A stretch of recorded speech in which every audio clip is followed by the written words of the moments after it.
Cockroach. I didn't immediately realize there was something wrong with this apartment.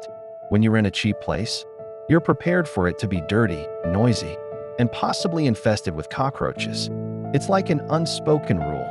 If you want it cheaper, be prepared to endure it. But I didn't expect it to be this bad. The building was on the outskirts. Old, peeling, with stains on the walls and a musty smell that could be felt even in the entryway. The light bulb on the ground floor flickered, as if someone had deliberately installed faulty ones. The landlady showed me the apartment quickly, too quickly. Here's the kitchen, here's the room, the toilet works, there's running water. If anything happens, let me know. She didn't go past the threshold. I thought she was just in a hurry. I was wrong. First night, I moved in that evening. I unpacked, put the kettle on, and turned on the light. And then I saw the first one, a cockroach. It calmly crawled out from under the stove, stopped, and seemed to look at me. I sighed. Oh well, it happens. I killed it with a slipper. A minute later, a second one appeared, then a third. By midnight, I realized there weren't just a couple of them. They were everywhere, under the sink, behind the refrigerator, in cracks, inside the cabinets. When I turned on the light, they scattered, as if I'd set off an alarm. But the worst thing was, they weren't afraid. Some just stood there, watching. I didn't sleep well that night. I sat with the light and phone on, scrolling through ads, thinking about moving out. But I'd already paid the money, and I decided, I'll hang on for a couple of weeks, then I'll find something better. If only I'd known then. Neighbors. The next day, I met my neighbor, a man of about 40, thin, with a gray face and a kind of empty look. He stood in the entryway, smoking. "You're moving into number 27? He asked. "Yes." He grinned. "You won't last long. Because of the cockroaches?" He looked at me a little longer than necessary. If only because of them. I thought then that he was just weird. But that evening, I thought about him again. Noise behind the wall. Somewhere around 2 in the morning, I heard a sound. Quiet. Scratching.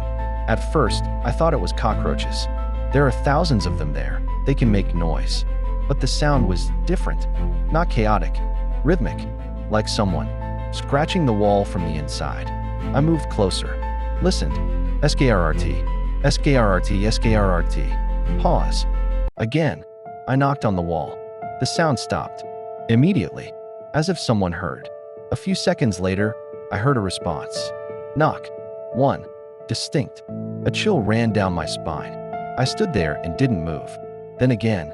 SKRRT. SKRRT. I moved away from the wall. And at that moment, I noticed something else. Cockroaches. They were moving toward that wall, as if they were drawn there. Smell. After a few days, the smell appeared. Faint at first, then stronger. Heavy. Swedishly rotten. I thought, garbage, sewage, anything. But no, it was coming from that very wall. I met my neighbor again. "Does it smell in your place?" I asked. He nodded slowly. "It's already started." "What started?" He stubbed out his cigarette. "They always come first." "Who?"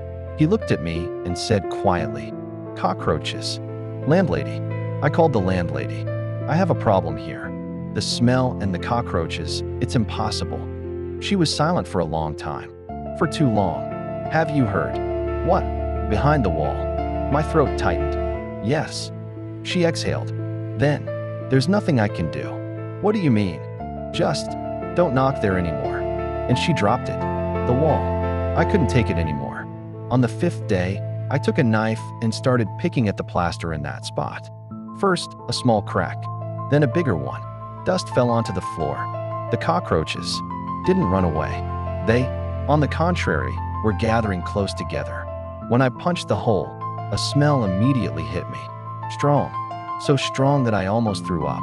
I shone the flashlight inside, and at first, I didn't understand what I was seeing. Something dark, uneven. Then I realized it was fabric, and underneath it, skin. I recoiled. My heart was pounding so hard it seemed I could hear it in the entryway. I shone the flashlight again, cautiously this time. There was a man there, trapped in the wall, decomposed, and completely covered in cockroaches. They were crawling over him, inside him, out of him. There were so many of them that it seemed like his body was moving. And at that moment, I heard a sound. Thud. From inside, I dropped the flashlight. It was impossible. He couldn't. But there was a sound. I heard him. The last thing. I ran out of the apartment. Went downstairs. Found the neighbor. He was standing there, as if he were waiting. There, in the wall. A man. He nodded. I know. Why didn't you call the police? He looked at me calmly. They did. And they've already found him. My inside sank. What do you mean? Found him. He leaned closer and whispered. Every time someone moves in there, he shows up again. I never went back there. Never. But sometimes, when I lie in the silence at night, I think I hear SKRRT, SKRRT, and one quiet knock.